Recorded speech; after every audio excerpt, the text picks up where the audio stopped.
안녕하세요. 경이로운 가족의 피터입니다. 여러분, 오늘은 제가 동계 캠핑의 필수 장비인 난로를 들고 나왔습니다. 오늘 영상을 다 끝까지 보시면 하나부터 열까지, 처음부터 정말 끝까지 누구나 다 쉽게 난로를 사용할 수 있는 법에 대해서 말씀을 드리고요. 또 중간중간에 이제 주의사항이라든지 그다음에 팁 이런 것들을 알려드리도록 하겠습니다. 자, 그러면 티플러 제리캔을 마개를 얘를 당겨주고 열어줍니다. 그리고 안에 캡을 빼고 이 주입구를 이렇게 넣고요. 그리고 얘를 다시 뒤로 돌려서 조립을 해줍니다. 뻑뻑하니까 미리 돌려놓는 것도 좋을 것 같습니다. 맞춰놓고, 자, 됐고요. 그 다음에 쓰지 않을 때는 이렇게 캡을 씌워 놓으시면 되시고요. 지금은 주유를 할 거니까 열고, 그리고 난로의 주입구를 열어줍니다. 자, 그리고 주입구에 대고 이렇게 지금 턱하고 여기가 걸렸죠. 해서 얘를 지금 여기 보이실까요? 이렇게 눌러지는 거 힘을 살짝 가하면 이렇게 눌러집니다. 얘가 눌러졌을 때 주유가 돼요. 이렇게 잘 나오죠. 그리고 멈추고 싶다 그러면 힘을 빼요. 그럼 바로 멈춥니다. 누르면 들어가고 힘을 빼면 멈추고. 들어가는 게이지 잘 확인을 해 가면서 주유를 해 주시고요. 자, 주유의 두 번째 방법으로 이 파세코 난로에 들어있는 자바라, 혹시나 없으신 분들은 다이소나 철물점에 가서 구매를 하시면 되시고요. 빼는 곳에 일자로 된 거를 넣고 넣는 곳에 이렇게 된 부분을 꽂은 다음에 눌러주면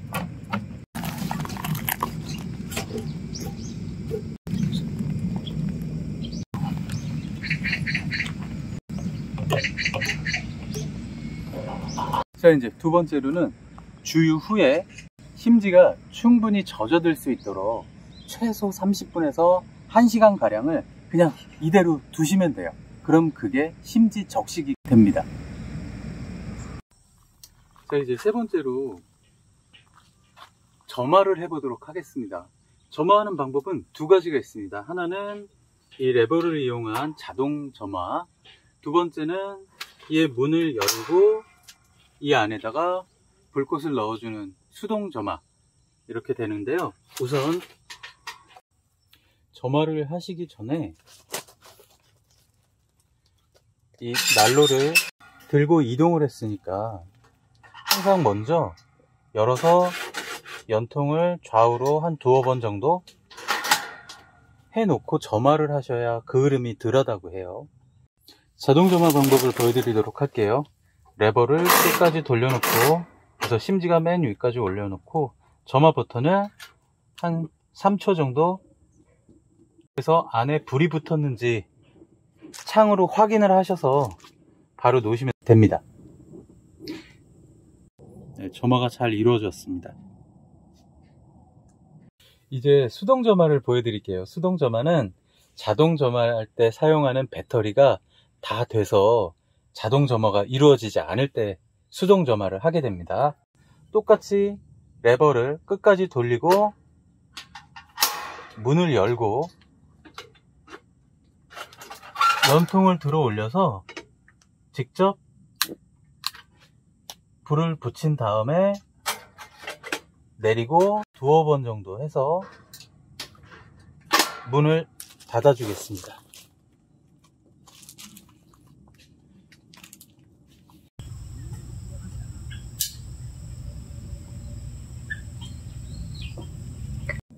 점화 후에 이 레버를 돌려서 불꽃을 조절을 할 수가 있어요. 근데 이게 돌리다 보면 살짝 멈춰지는 구간이 있습니다. 이 아래로 돌리게 되면 그을음이 생기면서 꺼질 수 있는 확률이 높기 때문에 요 걸리는 부분까지만 조절을 해 주시는 게 좋을 것 같습니다.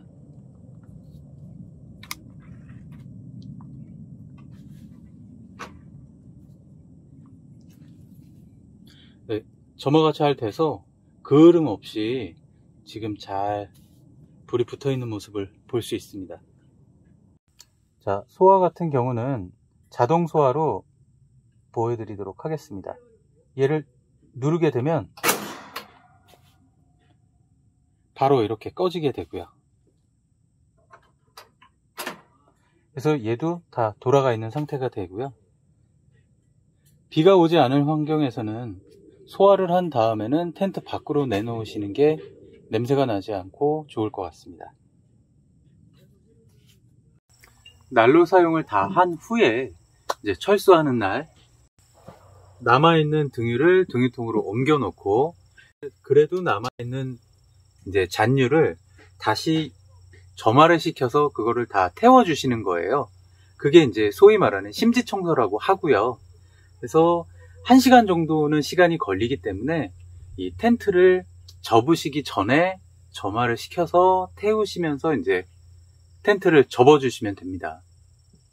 그리고 나서 불이 다 꺼지고 나면 다시 소화 버튼을 눌러서 얘가 제자리로 돌아간 거를 확인을 하시고요. 그리고 혹시 모르니까 수동 점화로 다시 불이 붙는지만 확인을 하시면 끝입니다. 그럼 난로 사용할 때 주의사항에 대해서 몇 가지 말씀을 드려볼게요. 첫 번째는 바람이 많이 부는 곳에선 사용하지 않는다. 왜냐하면 바람이 들어가서 불꽃을 크게 만들 수도 있고, 그 다음에 그을음을 생기게 할 수도 있기 때문입니다. 그리고 두 번째는 오래된 기름을 사용하지 않는다. 특히나 철제로 된 제품이 아닌 플라스틱으로 된 제리캔을 사용하시는 경우 직사광선을 받으면 1주일에서 2주일 정도 이내인 것은 괜찮지만 그 이상 된 것은 변질된 기름으로 인해서 불완전 연소가 발생한다고 합니다. 두 번째는 레버를 내리실 때 불꽃을 좀 더워서 줄이실 때도 살짝 멈추는 곳까지만, 그 이하로 내리게 되면 불완전 연소가 역시 일어나서 일산화탄소가 많이 발생을 할 수 있다고 합니다. 그리고 네 번째는 텐트 안에 있는 벤틸레이션을 열어주셔서 환기가 잘 될 수 있도록 하면서 사용을 하시면 될 것 같습니다. 그리고 다섯 번째로는 이 밑에 아까 처음에 말씀드렸던 바람구멍이라고 말씀드렸죠. 이 바람구멍을 이물질로 막지 않는다. 역시 바람구멍을 막게 되면 이 연소가 제대로 이루어지지 않아서, 산소가 들어가지 않아서 불완전 연소가 일어나게 되므로 그을음이나 일산화탄소가 많이 발생을 될 수 있는 그런 부분들이 있다고 합니다. 이번에는 난로 사용할 때 환기에 대해서 말씀을 드리도록 할게요. 환기는 약 1시간 정도마다 계속해서 환기를 전체적으로 시켜주시는 게 가장 좋고요. 그리고 두 번째로는 난로는 열이 위로 발생을 하기 때문에 위쪽을 많이 열어주시게 되면 아무리 난로를 크게 틀어놔도 춥게 느껴질 수가 있습니다. 그래서 위쪽보다는 아래쪽을 평상시에 조금씩 열어두셔서 환기를 하시는 게 좋다라고 합니다. 난로를 사용할 때 팁을 하나 말씀을 드리면, 이제 등유가 들어가기 때문에 등유를 구매하시잖아요. 그 등유는 집에서 가까운 곳에서 사기보다는 캠핑장에서 가까운 데서 구매를 하시는 게 좋은데요. 모든 주유소에서 파는 거는 아니기 때문에 집에서 출발을 하실 때 오피넷을 들어가셔서 그쪽 주유소 어디에서 등유를 사면 좋겠다라는 걸 사전에 알고 가시면 더 좋을 것 같습니다. 난로를 놓는 위치는 전실의 정 가운데다 놓는 게 가장 좋고요. 다른 쪽으로 좀 이동을 해야 될 경우에도 사방으로 약 1m 정도는 확보를 해 두셔야 안전합니다. 그리고 이너 텐트 안에서는 사용하시면 안 됩니다. 그리고 점화는 제가 말씀드리는 부분은 텐트 안에서 점화를 하는 부분을 보여드릴 건데요. 그 이유는 지금 이 대류식 심지 이 난로 같은 경우에는 밑에 보시는 이 부분이 그냥 받침대나 이런 부분이 아니라 여기가 다 공기가 들어가는 부분들입니다. 그래서 여러분들이 주의하실 첫 번째가 이 부분들이 휴지라든지 뭐 다른 걸로 이물질이 여기를 막지 않도록 해주시는 거고요. 그리고 이 바람이, 밖에서 점화를 시키셨을 때 바람이 갑자기 많이 불게 되면 점화를 할 때 그을음이 심하게 생길 수가 있고요. 아니면 불꽃이 너무 크게 타오를 수가 있으니 안에서 점화를 하는 것이 더 좋다라는 말을 드리고 싶습니다. 자, 이제 난로 사용법에 대해서 다 아시겠죠?